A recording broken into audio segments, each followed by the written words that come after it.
Relations between Russia and Georgia have long been strained, but the situation appeared to be improving this year when Russia lifted a 7-year-old ban on Georgian wine and reopened its borders to Georgian mineral water. Then that progress hit a stumbling block. Russia blamed an epidemic spreading into the south of the country on a U.S.-funded laboratory in Georgia and said it would block imports of Georgian fruits and vegetables. But as our Moscow correspondent Jim Brook told me, politics, not science, may be behind the new trade fight. Take a look. Jim, what are Russia's concerns about this lab in Georgia? Alex, they're really invented concerns. The head of consumer protection in Russia has said this lab infected southern Russia with African swine flu. Now, he's repeated this accusation several times over the last 10 weeks. It seems to be a way to put the Georgians on guard, on the defensive, and a way the Russians are using to block the imports of Georgian fruits and vegetables, which are very important for the Georgian economy. The Georgians showed VOA around their new laboratory complex, the Richard G. Lugar Center for Public Health Research. Owned by Georgia's National Center for Disease Control, the lab tracks polio, measles, and other infectious diseases. Director Amiran Gamkrelidze rejects the accusations coming from Moscow. We have no secrets here, nothing is here. We are not doing nothing connected with biological weapons. And this allegation of biological weapons production at this U.S.-funded lab seems to be a bit ironic. So what do you make of that?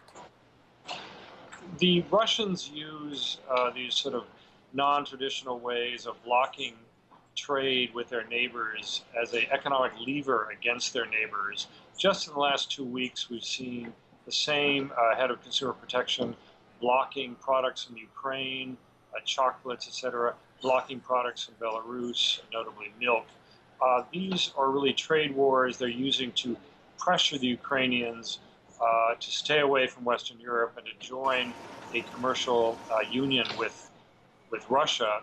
Many Western nations have expressed concerns about Russia and its compliance or potential non-compliance with the Biological Weapons Convention.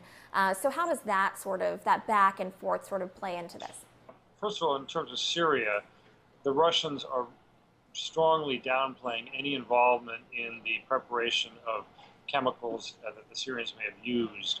What we know is that during the Soviet phase in the late 1980s, the Soviets helped the Syrians create their chemical weapons armaments, munitions. Many of the chemicals are simply bought wholesale from the West, but the expertise is Soviet and the design of the weapon systems is very much Soviet.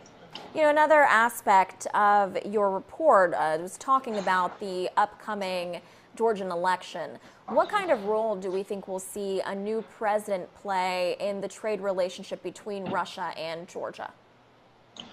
Well, Alex, once again, the problems of the lab and the accusations against Georgia is really to put the Georgians on the defensive and to remind them who is their powerful big neighbor. And the message is, elect someone who will be nice to Russia and you'll have normal trade relations. If you elect another Mr. Saakashvili, you may end up with a war on your hands, or at least a trade war and economic stagnation and backwardness. And what do you expect we'll see transpire in the future? Despite this setback, will the trade relationship improve? Alex, yes, I believe that this is simply a warning shot to Georgian public opinion. This is what we could do if, parallel, out of sight of the cameras, the Russians have sent inspection teams to check out Georgian farms and vegetable and food processing centers. So we really think that it's underfoot the restoration of the exports of fruits and vegetables north to Russia. And once again, Russia has a population about 20 times the size of Georgia. It's a huge market for Georgia and very important for Georgians.